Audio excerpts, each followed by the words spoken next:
Vocês já viram o filme A Festa de Babette?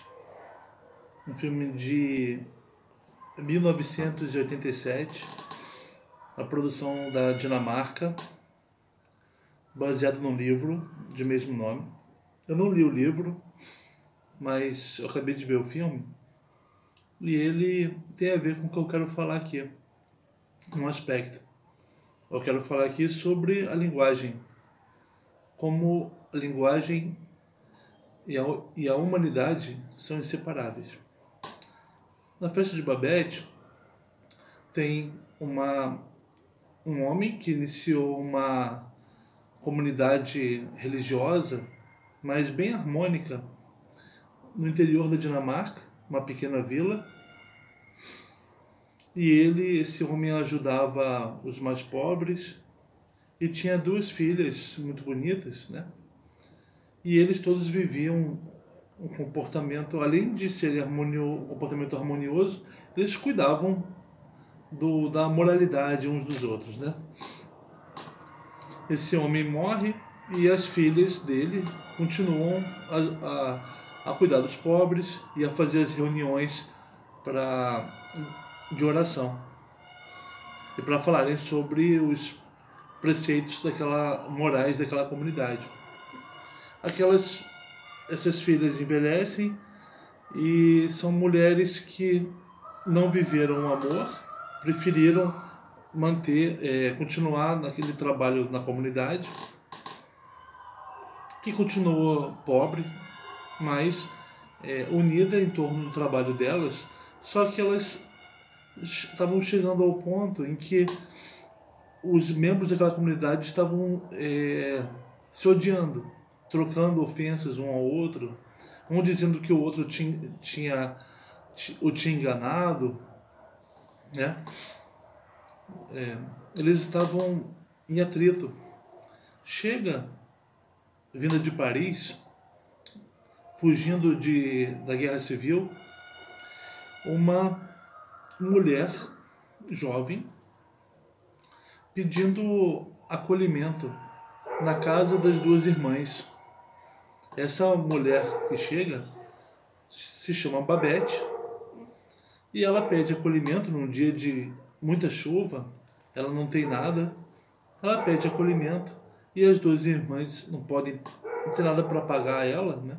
Mas ela diz que mora e trabalha lá para elas de graça e as irmãs aceitam.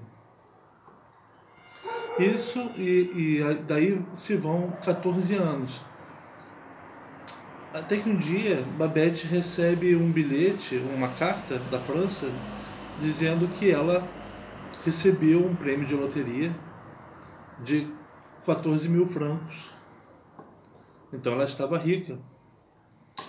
As irmãs dizem: bem, então agora você está rica, né? Você vai fazer o quê? Aí a Babette diz: eu estou rica, tudo bem, eu vou viver a minha riqueza, mas eu tenho um pedido para vocês. Eu poderia oferecer um banquete, já que estamos próximos à comemoração dos 100 anos, do que seria os 100 anos de nascimento do pai de vocês. Eu poderia oferecer um banquete antes de partir, um banquete à moda francesa. As irmãs no início dizem não, porque a comunidade toda vive numa restrição dos prazeres. Eles são pobres e parece que aprenderam a curtir a pobreza. Mas acabam aceitando, porque afinal de contas Babette foi uma pessoa muito dedicada a elas durante esses 14 anos. Babette, então, tendo a concordância das irmãs, ela vai até a França buscar alguns ingredientes para fazer o banquete. O título da Festa de Babette não é muito bom, porque não é uma festa que ela vai oferecer, mas é um banquete. Então, enquanto ela vai preparando um banquete, e as irmãs vêm chegando aquelas codornas, tartaruga, bebidas caras, elas vêm chegando aquilo tudo, todos aqueles produtos caros e animais vivos, elas se reúnem com a comunidade e dizem: nós estamos em perigo. Uma bruxa vai oferecer um banquete para a gente e a gente não pode ceder à tentação. A gente não pode se deixar o corpo, os prazeres do corpo dobrarem a nossa alma. Nós devemos manter a nossa alma convicta da nossa fé. Então, nós vamos comer, mas não vamos falar nada enquanto nós estivermos comendo. Ninguém vai falar nada sobre a comida, nem sobre a bebida. Vamos apenas comer e não vamos nem sentir o gosto do que nós estamos comendo.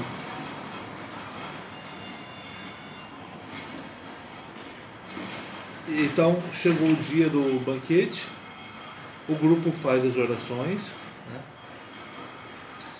E enquanto isso, a Babette e o seu sobrinho estão acabando a preparação. E quando eles terminam, Babette diz para o menino que vai ser o que vai servir os convidados, né? Chame-os que vai começar. Ele os chama, todos sentam, e tem uma série de comidas. Tem uma entrada que eu acho que é sopa, se não me engano, sopa de tartaruga. Tem bebidas, as melhores bebidas. Tem codorna com trufas negras. Tem um outro prato que leva caviar. Os convidados vão comendo e bebendo e vão se sentindo bem. E um dos convidados é um comandante, não é parte da comunidade. É um comandante idoso já, que está ali, e ele no passado tinha sido um pretendente de uma das duas irmãs que coordenam a comunidade. Mas eles não tinham conseguido viver uma história porque a irmã manteve-se aferrada aos valores conservadores. Mas aquele homem estava ali, né? E quando ele comeu a codorna, ele disse: eu comi uma codorna assim quando eu estive na França numa ocasião tal, muito boa, e essa aqui está tão boa quanto. Ele vai elogiando a comida e a bebida. Aos poucos os convidados vão se soltando e vão falando. O pessoal falando assim: o pai de vocês nos disse uma vez: amai-vos uns aos outros. Não foi o pai delas, é como se fosse Jesus. Amai-vos uns aos outros. Uma fala que tem um efeito de agregação, efeito de criar uma ética. E quando esse senhor fala isso, aos poucos, um vai olhando para o outro e falando coisas boas. E o comandante vai olhando para a sua antiga pretendente, aquela rígida senhora, com olhares amorosos, e ela olhando com olhares amorosos para ele. Eles vão falando coisas boas, uns para os outros, e também sobre a comida. Depois se revela que a Babette conversando com uma das senhoras, né? A senhora falou: então agora você vai partir. Ela falou: não, eu não tenho mais dinheiro. Eu usei todo o meu dinheiro aqui. Aí a senhora fala, mas você vai ser pobre?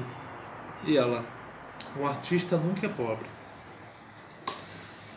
Um artista é aquele que usa a comida, que faz as pessoas se sentirem bem, faz as pessoas falarem coisas boas e produzirem uma riqueza, que o artista produz uma riqueza,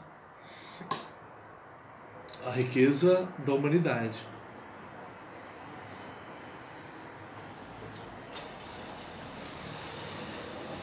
Quando a comunidade tinha escolhido as mulheres, as senhoras tinham dito para que eles não falassem, para que eles segurassem a fala. Mas comendo, elas falaram, tiveram que falar. O homem, ele é aquele que ele é homem porque ele tem que falar. A fala é necessária para o homem. E ao falar, ele produz a comunidade dele. Quando Hesíodo passou pelos problemas dele por causa do irmão, por causa da injustiça que havia na comunidade, ele estava calado, né, aguentando aquilo. O que ele escuta ao pé do Monte Helicon, o sopro das musas, o empurra para falar, inspira-o a falar alguma coisa, a falar sobre justiça, sobre o homem e a sua condição de ter que trabalhar e produzir a justiça. Hesíodo se torna poeta porque se torna o portador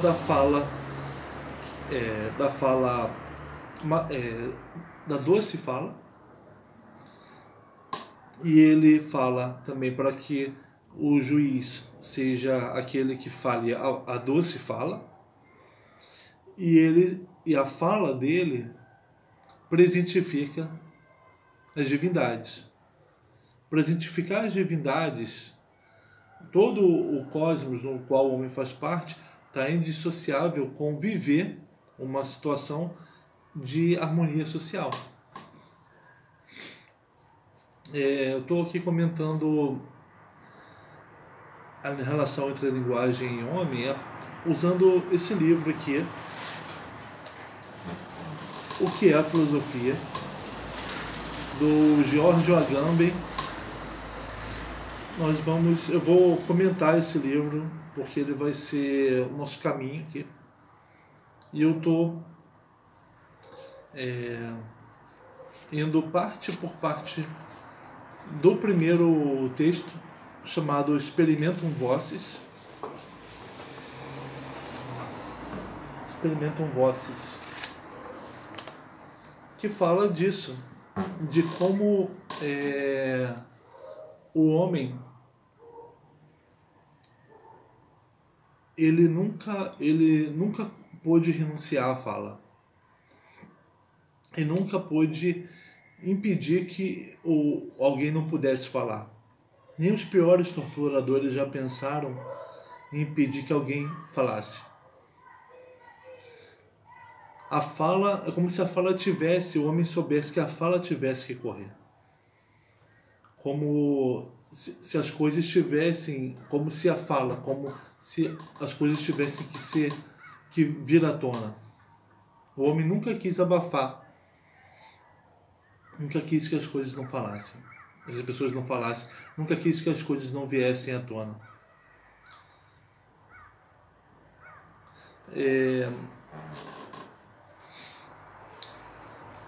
O Agamben fala de pessoas comunidades em que há discordância entre as pessoas a respeito do que elas devem fazer, a respeito de se deve ou não seguir regras sociais e morais. Os homens discordam entre si, mas uma coisa que os homens não fazem é renunciar à fala. A fala não livra a capacidade de fala do homem, não só a capacidade, como ser fruto da fala, o homem é fruto da fala, não o livra de a condição de falante, não livra o homem de conflitos sociais, porque é a fala que gira em falso, a fala que não comunica nada, a fala que se faz apenas por falar, ao falar vazio, né? Nem toda fala ela tem ela é um desvelar que produz algum efeito benéfico. Nem toda fala é assim. Tem falas que são vazias e elas, quando são ditas, elas podem evoluir até para guerras. Mas qual é o caminho para combater isso, senão a própria fala? Uma fala que procura desvelar o que é essencial. Por exemplo, uma fala sobre o que é que se está falando. Vamos investigar o que nós estamos falando para que consigamos atingir alguma verdade e consigamos nos entender, criar um acordo.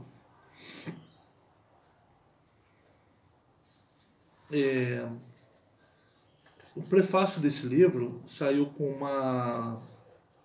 ele é escrito pela Andrea Santurbano e Patrícia Peterli, que dizem assim, elas têm uma citação de uma entrevista que o Agamben deu na publicação desse livro em 2016. O Agamben disse assim: a verdade habita na língua, e um filósofo que não cuidasse dessa morada, a língua, seria um filósofo ruim. Os filósofos, como os poetas, são sobretudo os guardiões da língua. E esta é uma tarefa genuinamente política, ainda mais numa época como é a nossa, que busca com todos os meios confundir e falsificar o significado das palavras. As palavras são ditas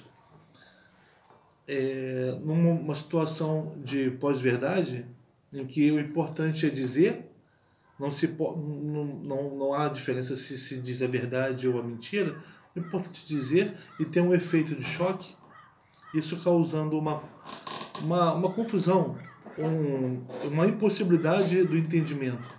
E os poetas e os filósofos são guardiões da língua. Eles têm uma tarefa de serem guardiões da língua.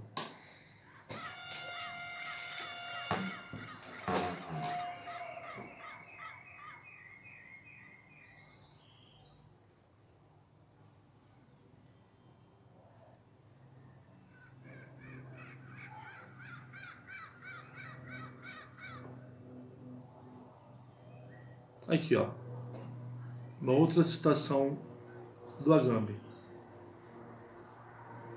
que está no livro O Fogo e o Relato.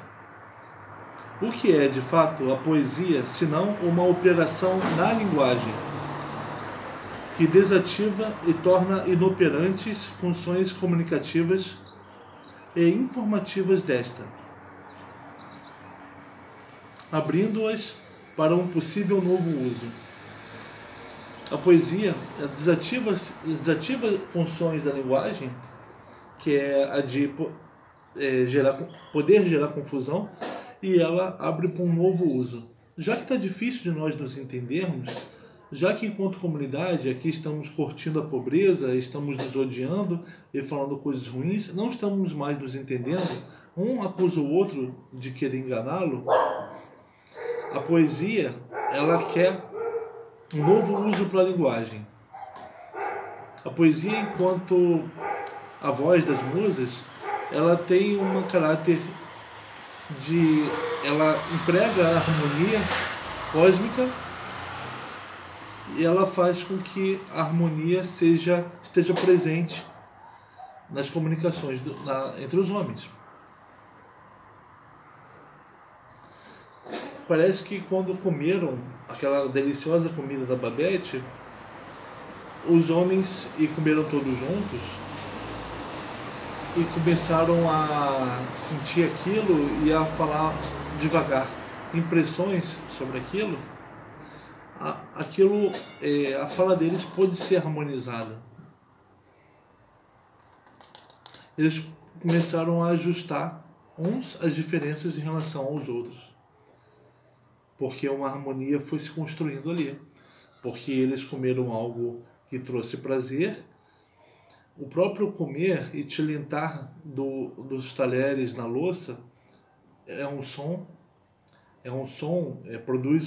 tem um ritmo, tem uma harmonia, e isso encaminhou a harmonia da fala uns para os outros, fazendo com que a fala deixasse de ser agressiva, destrutiva, separadora uns dos outros, e que a fala fosse harmoniosa entre eles.